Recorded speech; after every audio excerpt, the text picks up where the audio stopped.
सरकार की सबसे बड़ी विफलता भी हमने जनता से पूछा है। और ऐसे में जब आप देखेंगे तो मूल्य वृद्धि, मुद्रास्फीति जो है वो सबसे बड़ा मुद्दा उनकी नजर में है। बेरोजगारी 17%। अगर आप देखें तो इन्फ्लेशन आज भी 20% लोग कह रहे हैं कि भाई जो चीजों की कीमतें हैं वो उनके लिए ज्यादा है। 20% इन्फ्लेशन मान रहे हैं। बेरोजगारी 17%। बेकाबू आतंकवाद, कई जगहों पर हुई घटनाएं 9% लोग। आर्थिक विकास 9%। विफलताओं में सांप्रदायिक हिंसा और अल्पसंख्यकों में भय, ये 5% लोगों ने कहा है। महिला सुरक्षा 3% लोग कह रहे हैं। ये आपके लिए बहुत बड़ा चैलेंज है गौरव जी, और इसीलिए हम लोग कहते हैं कि एक मजबूत विपक्ष चाहिए, क्योंकि इन मुद्दों को जोर शोर से उठाने की जरूरत है। मुझे पता आप नंबर्स कोट करेंगे, मुझे पता है इन्फ्लेशन रेट अभी कम है, बेरोजगारी दर में भी कमी आई है, वो भी आप दिखाएंगे, लेकिन जनता का भाव भी समझिए। हाँ, पर कैपिटा इनकम में हम कहां आज खड़े वो भी देखिए।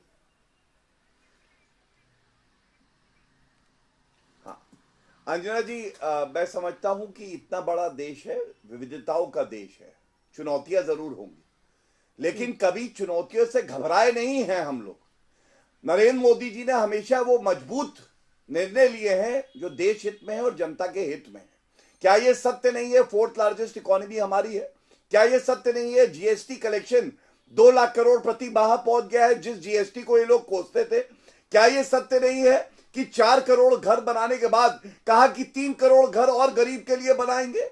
हमने बड़े लक्ष्य रखे हैं, 2047 में विकसित भारत होगा और उन लक्ष्यों को हम पा पाएंगे, ये हमारी सोच है, यही हमारा आत्मविश्वास है। और मैं पुनः कहूंगा, एक सकारात्मक विपक्ष भी कांग्रेस पार्टी बन सकती है। उसके लिए आपको यह बताना पड़ेगा आप कैसे सत्तारूढ़ पार्टी से बेहतर है।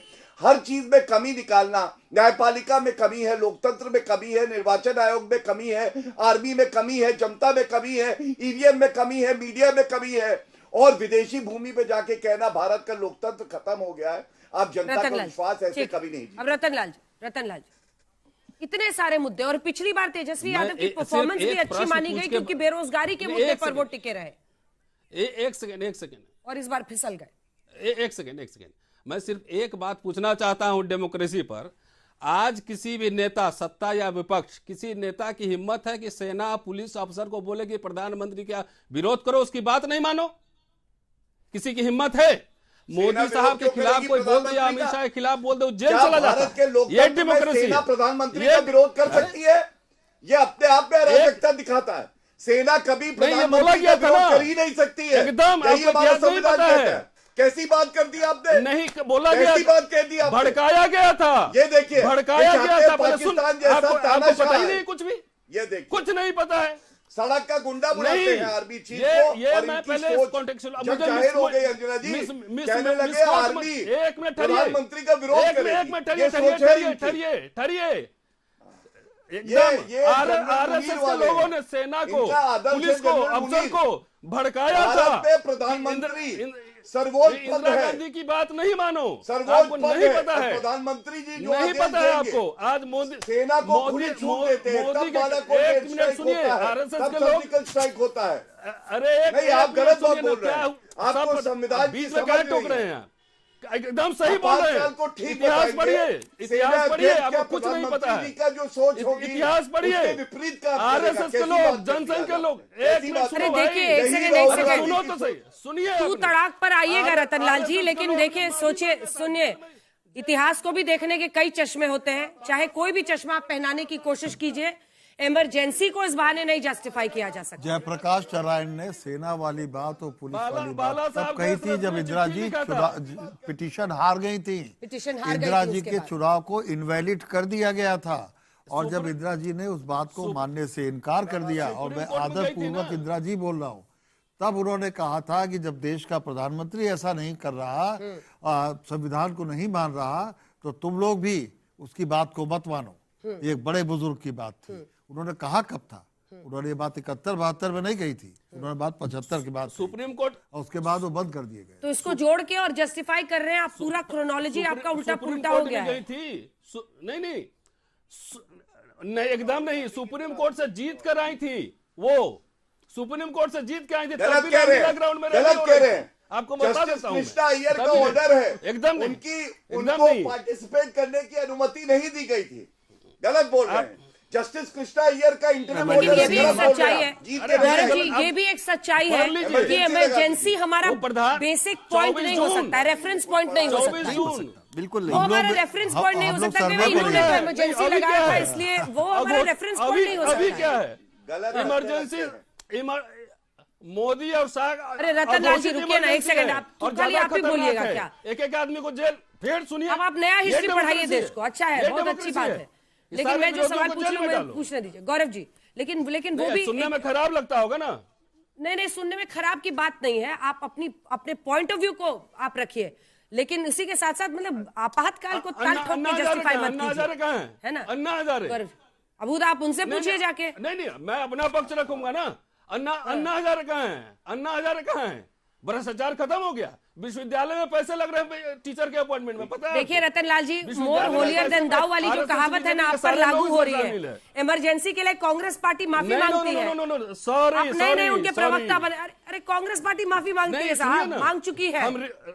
आप नए नवेले प्रवक्ता बने हैं तो आप मोर होलियर देन दाऊ जिसको कहते हैं। अरे अच्छा है, नहीं माफी मांग रहे, पूरे देश को पता चल रहा है आपातकाल सही था, कांग्रेस पार्टी कह रही है, अच्छा है। चलिए ठीक है गौरव भाटिया, लेकिन वो इमरजेंसी रेफरेंस पॉइंट नहीं हो सकता है, होना भी नहीं चाहिए, विपक्ष होना भी नहीं चाहिए बिल्कुल। और वो कह रहे कि विपक्षी नेताओं को टारगेट करना, उस पर आपका जवाब, जैसे आपकी पार्टी में आते हैं फिर सब सही हो जाए, मैं देता हूँ, उनके खिलाफ कार्रवाई बंद, मैं दे देता हूं। ठंडे बस्ते में। हाँ, घोषित इमरजेंसी है। अंजना जी, जो यहाँ वरिष्ठ पत्रकार बैठे हैं और आपसे मैं बिल्कुल सहमत हूं, आपातकाल कोई रेफरेंस पॉइंट नहीं हो सकता। इंदिरा गांधी ने गलती करी थी इसलिए हम भी गलत करेंगे, ये हमारा रेफरेंस पॉइंट है भी नहीं। चर्चा में आपातकाल को कांग्रेस के प्रवक्ता लाए। जहां तक लीडर्स को टारगेट करने की उससे बात ज्यादा गलत कर रहे हैं, उससे ज्यादा गलत कर रहे हैं, बातें बताता हूं, उससे ज्यादा। अंजना जी बीच में ना बोले प्लीज, बीच में ना बोले। सबसे पहले आप बीच में बोलते हैं, आप बार बार बोलते हैं, पिंजरे का तोता आप है, अपने आप को ठीक कीजिए, उससे ज्यादा खराब हालत है आज। सीबीआई पिंजरे का तोता है। कांग्रेस की सरकार थी, सर्वोच्च न्यायालय ने टिप्पणी दी थी, और मैं आपको बता दूं 12 पॉलिटिकल पार्टी सर्वोच्च न्यायालय गई कि ईडी सीबीआई का दुरुपयोग हो रहा है। सर्वोच्च न्यायालय ने उस याचिका को खारिज किया। 1 2 कोई चुनौती देता हूं, सर्वोच्च न्यायालय उच्च न्यायालय का एक फैसला बता दे जहां राजनीतिक द्वेष से सीबीआई ईडी ने कार्रवाई करी है और उस नेता के पक्ष में फैसला सुप्रीम कोर्ट और जो है हाई कोर्ट ने दिया हो। तीसरी बड़ी बात, बड़ी जिम्मेदारी से कहता हूं, अगर भ्रष्टाचार किया है तो हमारी नीति है जीरो टॉलरेंस फॉर करप्शन, कार्रवाई होगी, और सीबीआई हो, ईडी हो, आईटी हो, कोई भी जांच एजेंसी हो, वो निष्पक्ष काम करती है, उन्हें खुली छूट है। अगर किसी को लगता है उन्होंने गलत काम किया है, राजनीतिक द्वेष से किया है, न्यायालय जाए, वहां से मामले को निरस्त कराए, आज तक पे आए और बोले कि देखिए ये फैसला है, ये गलत हुआ। शशि जी, सीबीआई, ईडी, डीआईआर, डीआरआई, मैंने तमाम नाम अलग अलग सरकारों के वक्त में सुने, और यही आरोप विपक्ष के मुंह से तब भी सुने मैंने, और उन आरोपों को कोई कोर्ट में साबित नहीं कर पाया कभी। आप कुछ भी बोलिए, कोर्ट ने हालांकि एक बार तोता कहा था, कोर्ट ने तोता कहा था, ये बात तोता कब किसके पास रहता है? कोलगेट में कोलगेट तोता कहा था। शशि जी को एक चीज बता दूं तथ्यात्मक तौर पे, नहीं शशि जी आपको एक जानकारी जरूर दूंगा, कोलगेट मामले में 212 लाइसेंस रद्द हुए, सर्वोच्च न्यायालय ने किए, और 2G में 122 लाइसेंस रद्द हुए जो आज भी रद्द है। बस ये जानकारी दे रहा हूं घोटाले। अच्छा, एजेंसीज के लिहाज से एक मैं जल्दी से आंकड़ा दे देता हूं। शशि जी आपकी राय उस पर चाहूंगा, क्योंकि अभी तक ससम्मान सहित हलवा हलवा गप गौरव जी के लिए भी हो रहा है ना, कड़वा कड़वा थू होता है, तो कड़वा कड़वा थू। जो जनता 350 सीट वाली बात कर रही है, वो जनता बहुतायत में ये भी कह रही है कि एजेंसीज का दुरुपयोग हो रहा है, पहले भी होता रहा है और अभी भी हो रहा है। ठीक है, नंबर 1, जो जनता आपको नंबर 1 पॉपुलैरिटी में बता रही है, वो कहीं ना कहीं ये भी कह रही है कि आर्थिक स्थिति में सब कुछ अच्छा नहीं है, ये सरकार बड़े बिजनेसेस पे ज्यादा ध्यान दे रही है, कमजोर लोगों पे कम ध्यान दे रही है। ये इसी सर्वे में आ रहा है, ये कोई दूसरा सर्वे नहीं है जो हम नंबर्स अभी दिखाने वाले। तो मैं इसलिए केवल ये बात मैं इसलिए भी कह रहा हूं कि दर्शकों को ये समझ में आए कि जनता की राय में ऐसा नहीं है, पब्लिक है, सब जानती है। और पब्लिक अपनी बात बेबाकी से कहती है। उसे वोट डालना है और जब उसे विकल्प नहीं मिलता तो उसे जो सबसे अच्छा दिखता है, जो दिखेगा, मजबूत दिखेगा, उसको वोट देगा। जो अच्छी बातें हैं जनता वो अच्छी भी कह रही है। सबसे बड़ी फेलियर है रतनलाल जी कि आप लोग इस देश को एक मजबूत विकल्प नहीं दे पा रहे हैं। सिंपल है, रीडिंग ऑन द वॉल। देखिए, मैं ये मानता हूं कि एक मिनट, मैं मानता हूं कि हमें सड़क जाम पूरे देश में कर देना चाहिए इनके खिलाफ, जितना इनका फेलियर है। ये ने 2G की बात की, विनोद राय ने कोर्ट में क्यों माफी मांगी थी, जरा इनसे पूछ लीजिए। माफी मांगी थी कि नहीं मांगी थी, जरा यही बता दें कि उन्होंने प्रोजेक्शन के आधार पर करप्शन कर दिया। देखिए, सीबीआई ईडी उस समय, सीबीआई थी उस समय, लालू जी उसी समय जेल गए थे जो उनकी सरकार थी, ए राजा भी जेल गए थे जब यूपीए की सरकार थी। इनकी सरकार में जितने करप्ट लोग होते हैं ना, वो सफेद कुर्ता पैजामा पहन के, अब मोदी साहब का शाह का माथे में टीका लगा के सब वॉशिंग मशीन में धुल जाते। एक भी जेल गए, मैं ये कह रहा हूँ संस्कृति देवगौड़ा के करप्ट नहीं, सॉरी गलत नहीं, करप्ट नहीं, जेल गए। एक सेकेंड, जेल गए ना, अपनी सरकार में जेल गए, अपनी सरकार में जेल गए वो। वही तो ये कहते हैं कि आपकी सरकार रही तब भी आप इनके किसी नेता को जेल में नहीं डाल पाए। भ्रष्ट।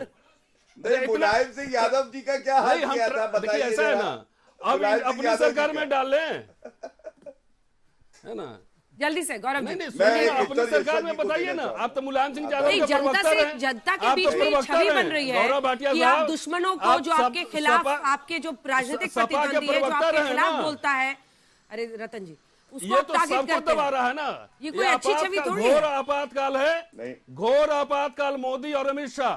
आरएसएस संविधान को मानता नहीं था, ये भी संविधान को नहीं मान रहे हैं, सारे संवैधानिक संस्थाओं को ध्वस्त कर रहे हैं।